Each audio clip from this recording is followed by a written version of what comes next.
Amal purchases some pens at 8 rupees each. To sell these, he hires an employee जिसकी उसने fixed wage रखी.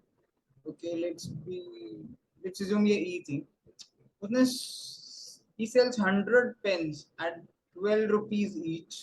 4 रुपए का profit है यहाँ पे. If the remaining pens are sold at 11 each, then he makes a net profit of 300. चाहिए अमल ने कुछ पेन खरीदे हैं 8 रुपए से के, तो ऑब्वियसली कॉस्ट प्राइस उसकी 8 रुपए पड़ी होगी. अब उसने सबसे पहले क्या किया कि 100 आइटम जो है वो बेचे 12 रुपए के. इसका मतलब क्या है? ऑब्वियसली हर आइटम पर उसे 4 रुपीज का प्रॉफिट हुआ होगा.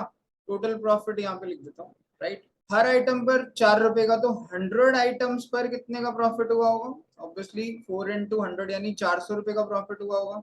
अब बचे हुए जितने रिमेनिंग पेन्स थे वो 11 रुपए के बेचे हैं. 11 के मतलब 8 के खरीदे और 11 के बेचे, तो यहाँ पे प्रॉफिट कितने का हो रहा है? 3 रुपीज का. लेकिन मुझे आइटम नहीं पता, तो लेट्स अज्यूम यहाँ पे x आइटम्स थे सपोज, और हर आइटम पे कितने का प्रॉफिट हो रहा है? यहाँ ध्यान से देखिए 3 रुपए का. तो x आइटम पे 3x का प्रॉफिट हुआ होगा, यानी उसको जो टोटल प्रॉफिट हुआ होगा वो कितना हुआ होगा? 400 प्लस 3x. और ये 400 प्लस जो 3x है ना, इसमें दो चीजें हुई. क्या? एक तो हमारे एम्प्लॉय की वेज आ गई, लेट्स अज्यूम E, प्लस 300 रुपए का फायदा भी हुआ है क्योंकि 300 रुपए का प्रॉफिट हुआ है. ये जो प्रॉफिट है ना 300 रुपए का, ये एम्प्लॉय की वेज, उसकी सैलरी जाने के बाद का है. इससे हम इक्वेशन में लिख सकते हैं E is equal to 100 plus 3x. ये हमारी फर्स्ट इक्वेशन हो गई. सेकेंड वाले से हम सेकेंड निकाल लेंगे. जब वो कह रहा है कि वाइल अगर वो 11 रुपए के बजाय 9 रुपए के बेचता है इन पेन को, मतलब ये जो एक्स पेन थे, फर्स्ट वाली कंडीशन सेम है, लेकिन जो सेकंड है इसमें ये फर्स्ट पार्ट था, अब इसमें ये सेकंड पार्ट है.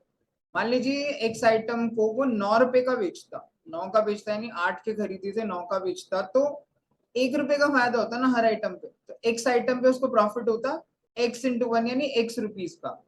और इस केस में टोटल प्रॉफिट होता 400 प्लस x, बिकॉज 400 उसको पहले हुआ था 100 आइटम पे, तो 400 रुपए है ही है प्रॉफिट, क्योंकि 8 का सामान 12 में बेच रहा है, हर आइटम पे 4 रुपए का फायदा है ना. ये जो प्रॉफिट है ना, अब ये कैच है, ये 400 प्लस x जो फायदा है ये किस चीज के बराबर है? एक तो इसमें एम्प्लॉय की सैलरी गई प्लस 300 रुपए का नुकसान, यानी एम्प्लॉय की सैलरी माइनस 300. ये इंपॉर्टेंट चीज है. इस इक्वेशन में कुछ लोगों को इशू हो सकता है, तो अगर मैं इसे सॉल्व करूं तो this is E is equal to 700 plus x. बस फर्स्ट और सेकंड इक्वेशन को सॉल्व करना है. उसको सॉल्व करने के लिए अगर मुझे डायरेक्ट एम्प्लॉय की सैलरी निकालनी है तो सेकंड को 3 से मल्टीप्लाई कर देते हैं. सेकंड मल्टीप्लाई बाय 3 माइनस 1, ये करते हैं. सेकंड को 3 से मल्टीप्लाई करो तो ये पूरा का पूरा into 3, 7 3 20, 100 plus 3x is equal to 3e. और फर्स्ट वाली इक्वेशन एज इट इज लिख देता हूँ, which is 100 plus 3x is equal to e.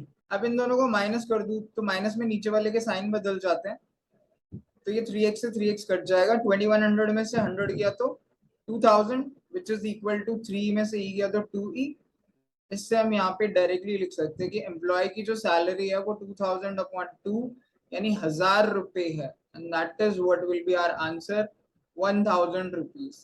So it was a simple question from profit and loss.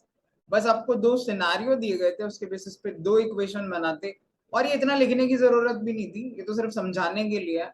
And it was very easy to solve these equations and get the wage of the employ. तो एक बार video को दोबारा से देख सकते हो आप लोग and try this question again.